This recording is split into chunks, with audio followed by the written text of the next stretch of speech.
Okay, good morning.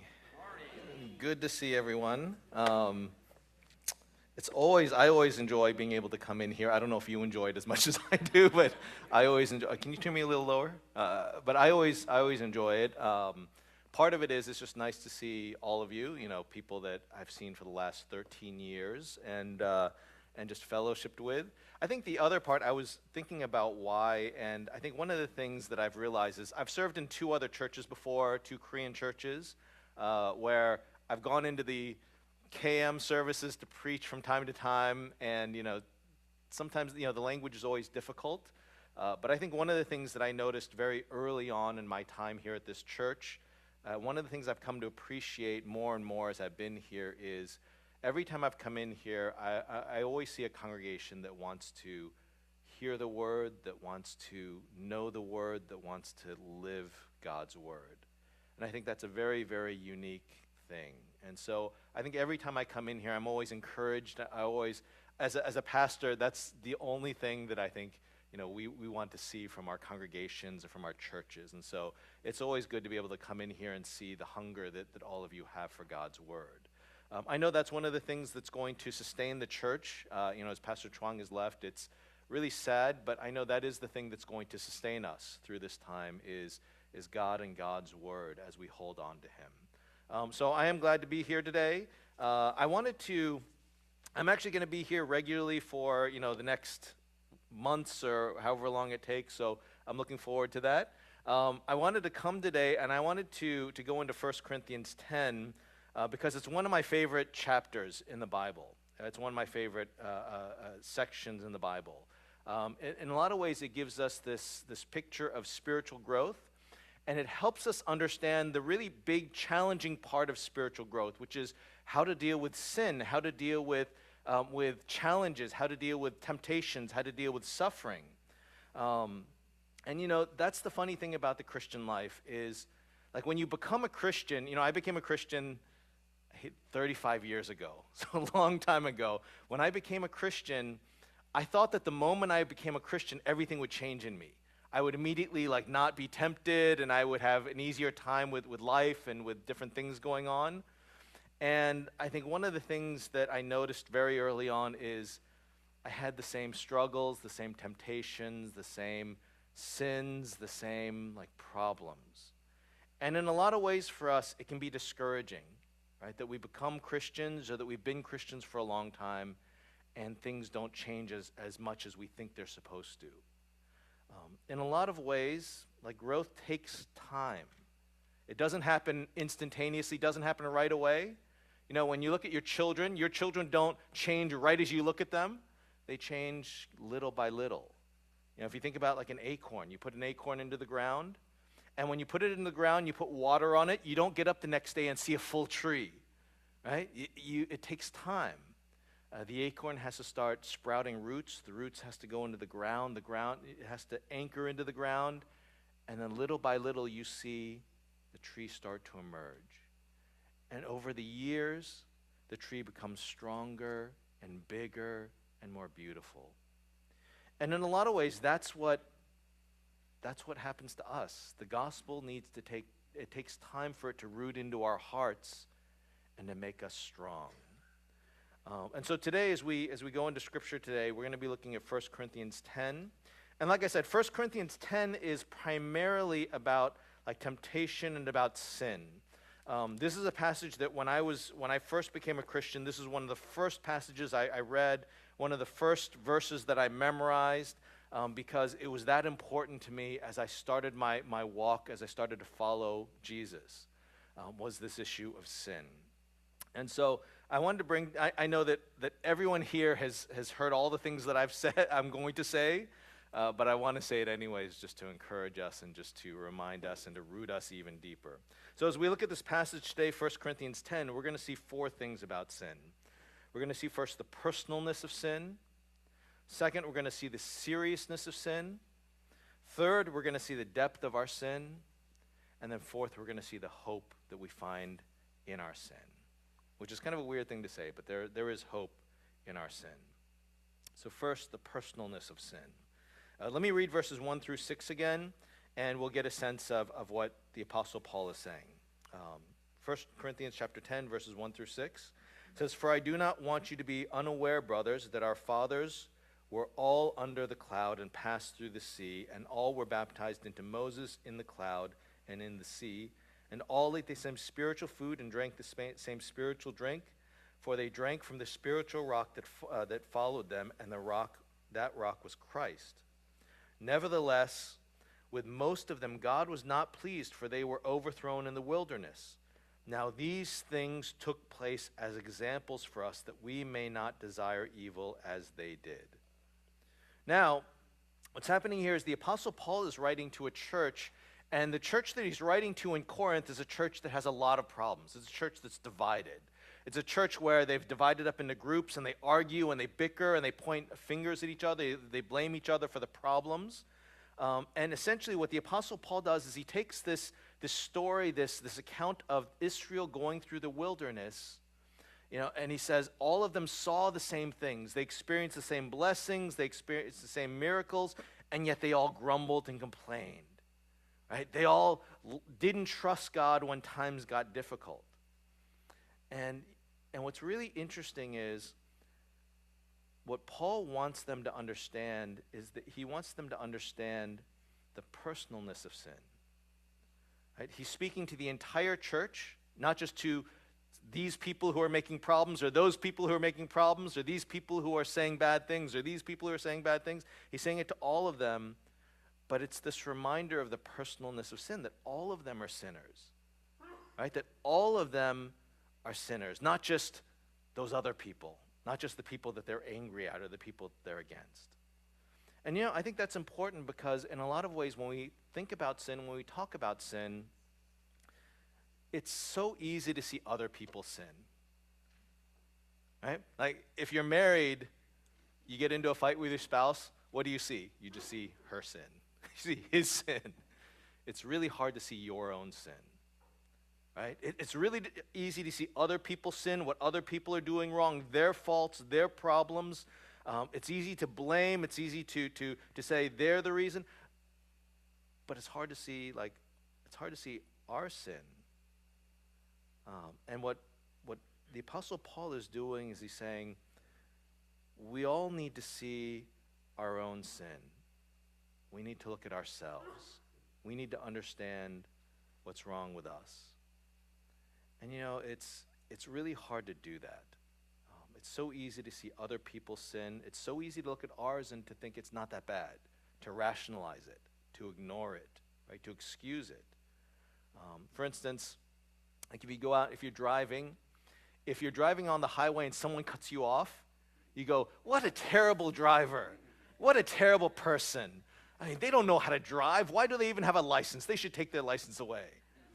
But if you're out on the highway and you cut someone off, you go, oh, they should understand that I had to do that. I mean, I was stuck, or I just wasn't paying attention, and they understand that, right? Like we see other people sin really, really clearly, but we make excuses for ours. A Christian is someone who first understands their own sin, who isn't quick to see other people sin and then slow to see their sin. A Christian is someone who we have to see our own sin first. We have to be quick to see our sin and slow to see other people's sin. Now, one of the things that I've had the privilege to do over the years as a pastor is, and it's a challenge, is to do marital counseling. I've done a handful, not a ton, but one thing that I can always tell you is whenever a couple comes in with a problem, I always know it's a problem that deals with both people. Right? I've never had a couple come in and said to the husband, oh, it's all your fault. Or say to the wife, oh, it's all your fault. It's always both of them. But what's interesting to me is it's always both of their fault, but it's hard for each one to see their part. And in a lot of ways, like when a husband doesn't see his part of the problem, or when a wife doesn't see her part of the problem, then it becomes really hard to forgive and to find peace. In a lot of ways, like I said, when you refuse to see your own sin, when you refuse to acknowledge it, it becomes really, really difficult to find peace.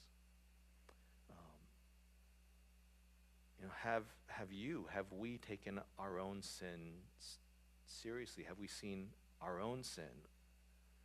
Or are we quick to excuse it? Now, one of the things I love is in 1 Timothy chapter 1, the Apostle Paul says about himself, he says, I am the chief of sinners. And when you think about the Apostle Paul, he used to be a Pharisee. Pharisees were very, very moral. They were the strictest. They followed everything that they thought they were supposed to follow. They judged other people for not following the things that they thought you should follow.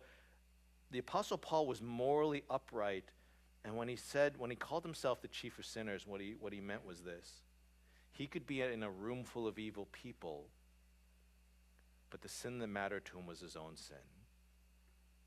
Right? He could be in a room full of terrible people, but it's his sin that mattered before God.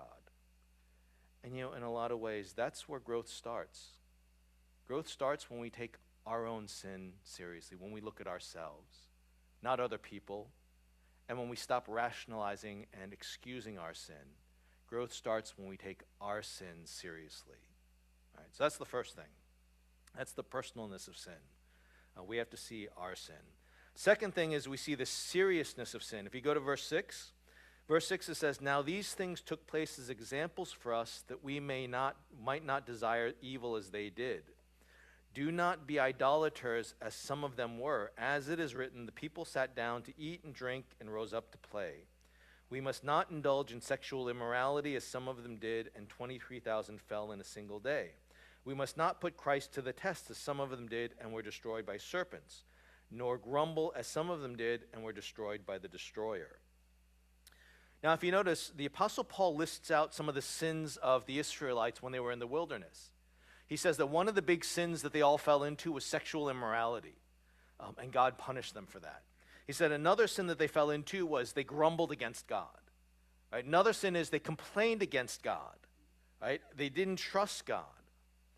What's really interesting is when you go to verse 7, when the Apostle Paul describes that, he doesn't say, stop sinning, stop being terrible sinners. He says, do not be idolaters, as some of them were. Right? Now, this is very, very interesting. Right? Why? Well, what is idolatry? Well, idolatry, if you think about it, what comes to our minds is those little statues or images, and we picture people like bowing down to these false gods, these imaginary gods. Essentially, if you boil it down, what idolatry is loving or worshiping something besides God. Right? Worshiping something or loving something that's not God. And what's interesting is the Apostle Paul lists these sins, right? Sexual immorality, complaining and grumbling, and he says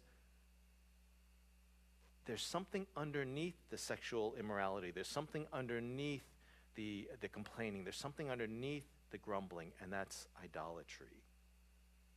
Right? The Apostle Paul is saying there is a sin underneath the sin. In other words, like there's something going on underneath, and primarily what's happening is, even if we're engaging in any of those sins, we're sinning against people, but he says ultimately we're sinning against God. Right? Ultimately, whenever we sin, however we sin, it may hurt other people, but ultimately when we sin, we always sin against God. And if you hear that, that means the sin is always serious. Right, if you remember David and Bathsheba, David sees Bathsheba on the rooftop and he sends for her and then he sleeps with her. The problem is that Bathsheba is married to Uriah. And so if you remember what David does is David schemes up this whole plan to have Uriah killed during war. When David is confronted with his sin, he recognizes it and he repents. And that's Psalm 51. What's really interesting is in Psalm 51, David prays this. He says, Lord, against you and you only have I sinned. Right? Against you and you only have I sinned. Now, Uriah is dead, but if Uriah would have heard that, he said, wait a minute, you sinned against me, right? But in David's prayer, he says, against you and you only have I sinned. Right? That's really, really insightful. Right? Even if our sin hurts other people, it's actually really serious because ultimately it's against God. And that makes it even more serious. If it's true that every sin is against God, then we need to take every sin seriously. There are no small sins. There are no small sins at all. And again, I think one of the problems is we try to minimize our sin.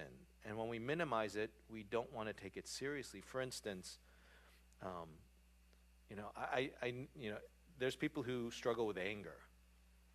I've talked to some people who struggle with anger, and this is what they end up saying. They say, this is just the way that I am. I mean, I've always been this way. Right? I hear something and boom, I yell or I say something. This is just how I am. No, it's not.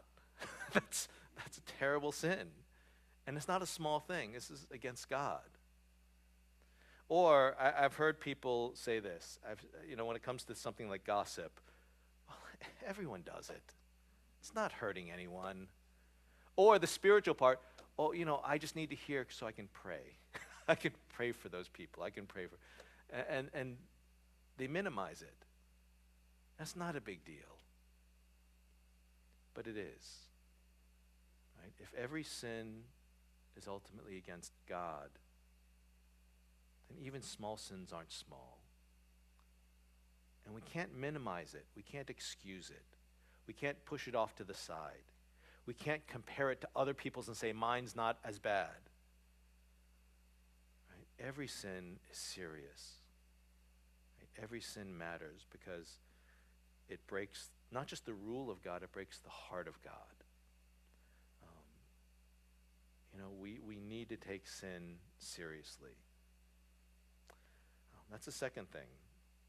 I think the third thing we see here is we see the depth of sin. And that's in the same passage. I'm not going to read the whole thing, but I'll just read verses 6 and 7 again, just for emphasis. He says, now these things took place as examples for us that we may not desire evil as they did.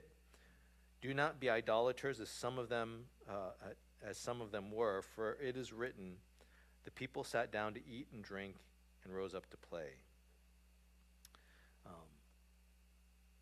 I think the third thing that we see here is we see the depth of sin.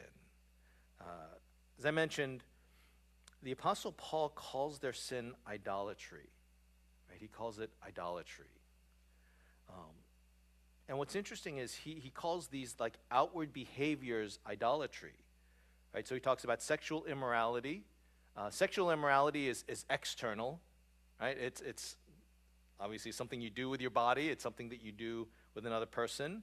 Grumbling is external. You say certain words come out, and they're not the right words. Complaining is external. Right? It's words that you say. And he says, all of those things are idolatry. In other words, he's saying, when you're sexually immoral, you're worshiping a different God. When you are grumbling, you're worshiping a different God. When you are complaining, you're worshiping a different God. If you notice, he's saying that when you sin outwardly, there's a deeper inner sin. Right? There's a sin underneath the sin. And that's very, very interesting. Right? Like for most of us, we don't think about sin that way. Sin is behavior. Sin is, I shouldn't have said what I said. I shouldn't have done what I did. But for the apostle, he says, when you sin on the outside, there's something going on the inside. Right? There's something going on the inside. In other words, there's always a sin underneath the sin. Right? Sin is deeper than we think. Right? Sin is deeper than we think. It goes all the way down into us, into the very core of us. Sins aren't just mistakes. They're not just errors. They're not just the wrong word here, the wrong thing over here. When we sin, it's rooted all the way deep down inside of us. And if that's true, then when we deal with sin, we need to look deep down inside of us. We need to deal with the sin underneath the sin. We need to look at what's going on in my heart. Why are these things coming out? When someone is struggling with something like anger or their temper, it's not just a self-control problem. Right? The reason why they're angry is because something bigger is happening inside their hearts. Right? Something bigger is happening. Let me give you this example. For my dad, I've shared this before.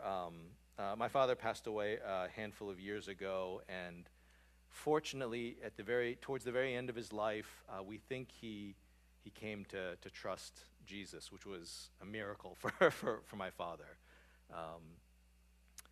What's interesting is his big sin, his big issue in his life was he was a workaholic, worked all the time. I remember even as a young kid, I didn't see him that much. I would hear him come home late at night. I would see him leave very early in the morning. He worked Saturdays. He even worked Sundays. He was always out all the time. He was always working. That was his big sin. That was the biggest thing in his life. Now, you could go to him and you could say, you just need to relax. You just need to take a day off. You just need to unwind and take a day, just watch TV, sit at home, right? Learn to relax. That's okay, but that wasn't the real problem. I learned over the years, I figured out why my dad worked as hard as he did, why he couldn't stop working. There was a sin underneath the sin. And the sin underneath the sin was this. There were a lot of things in his life that he wasn't happy about. There were a lot of things he felt were broken, or there were a lot of things he felt were missing. And at the very bottom of it, he said this. He said, if only I had more money, right? If only I had more money, then I could feel secure. Then I wouldn't worry. Then I could be happy. Then I could take care of my children. Then my family could be stronger. But that was his answer for all of it. His answer was, if only I had more money, if only I was rich, then my life would be good. You see, his problem was that he worked too much, but the sin underneath the sin was he was loving and worshiping money and not God. That was the real problem. And the only way to break the workaholism, the only way to break this hold of feeling like he needed to work all the time, was to realize that God takes care of his children, that everything is in God's hands. And if that's true, then I don't need to pour out all my energy and my time trying to take care of everything. But you see, that's what he had in his heart. He said, if only I had more money. If only. Here's the thing. Every single one of us in this room, we have an answer to the if only. For some of you, you say, if only I had more money. If only I had more money, I wouldn't worry. If only I had more money, I could feel safe for when I get older. If only I had more money, things would be better in my life. But for some of you, it's something else. For some of you, you say, if only I had a spouse who loved me the way that they're supposed to love me, then I'd be happy. If only I had children who would respect me the way that they're supposed to, then I would be happy. If only people would respect me. If only I had a job that people look at me and hear me and respect me, then I would be someone. Every single one of us in this room has an answer to the if only. And if your answer is not God, then it is an idol. Even if your answer is, if only, and it's something for God, that becomes an idol. Even inside the church. Even inside the church, you say, oh, we need to do this. If only we could do this. If only we could be that. No. The only if only that is not idolatry is God. But you see, there's always a sin underneath the sin. And if you attack the sin on the top, if you say, I just need to calm down and not get angry, you're not going to really deal with anger. It's only when you realize why you get angry, what you're trying to get that's not God.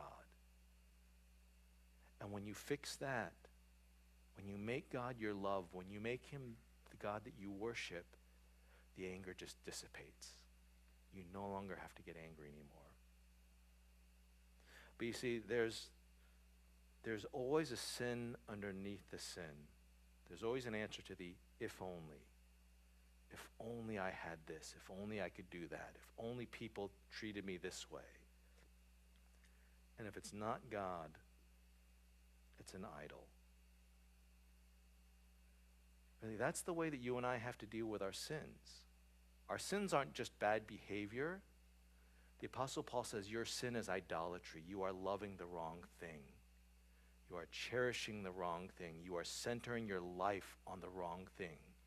You are putting the wrong thing there and thinking it will fill you and make you happy and make everything right, and it will not. The only thing that will is God.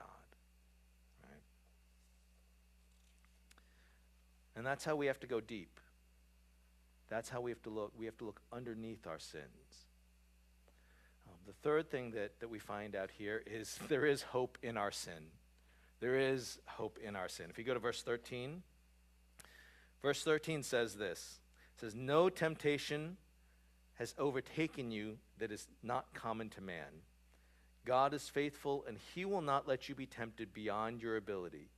But with the temptation, he will also provide a way of escape that you may be able to endure it.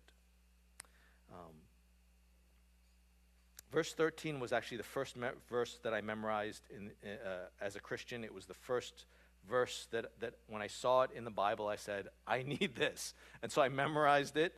And I remember as a young Christian, every time I felt tempted, I would try to remember it. I would recite it. And the part that I tried to remember was that part where he says, there is a way of escape. And I remember when I would be tempted, I would say, Lord, you promised me a way out, a way of escape. And a lot of times that worked. A lot of times I would be able to find a kind of a way out or kind of an escape hatch. And that was a good way to get out of some bad behavior. I didn't do it all the time, but I did it, a lot of times when I was wrestling with stuff. But as I began to learn that sin is internal too, not just external, the verse kind of changed in my mind. If my sin is external, then the part that I find comfort in is where he says that there is a way of escape. Right? That whenever something is happening, there's a way for me to get out of it. The more I understand that sin is internal, this is what I found my comfort in. It says, verse 13, no temptation has overtaken you that is not common to man. And here's the important part. God is faithful. That's the part the last 10, 15 years that I've taken the most hope and the most joy in. Right? Because sin is internal, because it's personal, because it's serious, because it's deep, I know that the only hope that I have, the only thing that will fill my heart, the only thing that will give me confidence and strength is knowing that God is faithful. Right? When I'm tempted, when I think about God's faithfulness, it reminds me that my sin is always against God. And when I remember that God is faithful, it tells me that when I succeed, God rejoices, but when I fail, God still forgives. That is an amazing thing to realize. That you have a God who doesn't just rejoice in your successes. You have a God who will forgive you in your failures. And you know, that's the hope that you and I have. A God who loves us and who will never stop loving us. And that's proven to us by Jesus on the cross. You know, Jesus on the cross proves to us that he will never stop loving, even to the point of death. And when you know that, right, then you have true hope in the midst of your sin. There is a source of forgiveness, a source of confidence, and a source of strength. Let's pray.